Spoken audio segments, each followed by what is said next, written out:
اعوذ باللہ من الشیطان الرجیم بسم اللہ الرحمن الرحیم رب اشرح لی صدری ویسر لی امری واحلل عقدۃ من لسانی یفقہوا قولی رب زدنی علما۔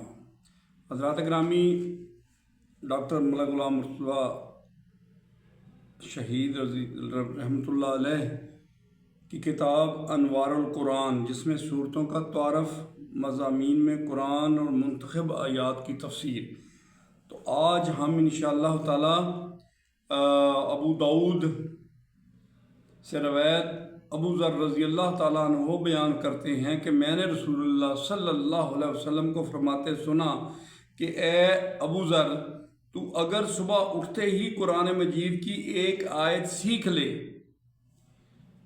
اسے با ترجمہ پڑھ کر اس کا مفہوم جان لے، تو وہ تیرے لیے 100 رکعت نوافل پڑھنے سے بہتر ہے۔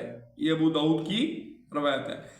حضرت سلیمان فارسی رضی اللہ تعالیٰ عنہ سے روایت ہے کہ حضور پاک صلی اللہ علیہ وسلم نے ایک مجلس میں انہیں بہت سی نصیحتیں فرمائیں۔ ان میں ایک نصیحت یہ بھی تھی کہ کسی حال میں بھی قرآن کی تلاوت نہ چھوڑنا۔ یہاں ایک اہم بات عرض کرتا چلوں کہ میں یہاں تلاوت اور قرات کی بات نہیں کر رہا ہوں، تفسیر کی بات کر رہا ہوں، نہ ہی تفسیر کی بات کر رہا ہوں۔ صحابہ کرام رضوان اللہ اجمعین نے تلاوت قرآن کا کام کثرت سے کیا ہے، جبکہ تفسیر کا کام تو بہت کم صحابہ کرام نے کیا۔ ایک صحابی بھی ایسا نہیں جو روزانہ قرآن مجید کو سمجھ کے نہ پڑھتا ہو اور ہفتے میں ایک مرتبہ قرآن مجید ختم نہ کر لیتا ہو۔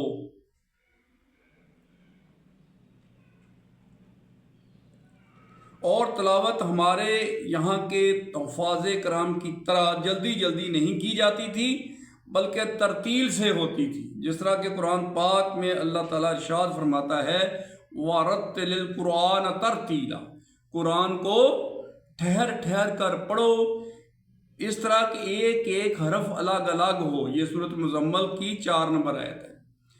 قابل توجہ بات یہ ہے کہ اگر اس سے بڑا کوئی اور عمل ہوتا تو نبی پاک صلی اللہ علیہ وسلم ضرور اسے اختیار فرماتے اور صحابہ کرام کو بھی اسی پر مامور فرماتے، لیکن آپ صلی اللہ علیہ وسلم نے زندگی بھر یہی کام کیا۔ آپ نے زیادہ سے زیادہ تلاوت قرآن پاک کا عمل اختیار کیا۔ ارشاد باری تعالیٰ سورۃ مزمل میں فرماتے ہیں، ترجمہ: اے اوڑھنے والے، رات کو قیام کیجئے، آدھی رات یا اس سے بھی کچھ کم یا اس سے کچھ زیادہ، اور اس قیام کے دوران میں قرآن مجید کو ٹھہر ٹھہر کے پیار اور محبت سے اور فکر اور تدبر سے پڑھیے۔ حضور پاک صلی اللہ علیہ وسلم نے زندگی بھر صرف یہی کام کیا۔ آپ صلی اللہ علیہ وسلم کے مختلف مواقع پر کیے جانے والے وظائف اپنی جگہ، لیکن مستقل اور ہمیشہ ہمیشہ کا وظیفہ قرآن مجید تھا۔ اس کو ٹھہر ٹھہر کے آرام اور توجہ سے دل لگا کر پڑھنا، ایک ایک حرف، ایک ایک آیت اور ایک ایک لفظ کو اپنے دل کے اندر اتار کے پڑھنا، محمد رسول اللہ صلی اللہ علیہ وسلم کا زندگی بھر کا یہی معمول رہا، اور یہی معمول صحابہ کرام کا بھی تھا۔ حضرات گرامی، اب کوئی اس میں شک نہیں رہی، کوئی شبہ نہیں رہی کہ ہم نے جو سب سے بڑا عمل کرنا ہے وہ قرآن پاک کو ٹھہر ٹھہر کے پڑھنا ہے، سمجھ سمجھ کے پڑھنا ہے۔ ہمیں پتہ ہونا چاہیے کہ اللہ تعالیٰ ہم سے کیا خطاب فرما رہا ہے۔ یہ اللہ تعالیٰ کی باتیں ہیں انسان کے ساتھ، وہ سمجھا رہا ہے، ہر لحاظ سے مچھر کی مثال دے کے بھی سمجھا دیتا ہے، اور ہمارا کام یہ ہے کہ ہم اس کو ترتیب سے پڑھتے جائیں اور اس کو سمجھتے جائیں۔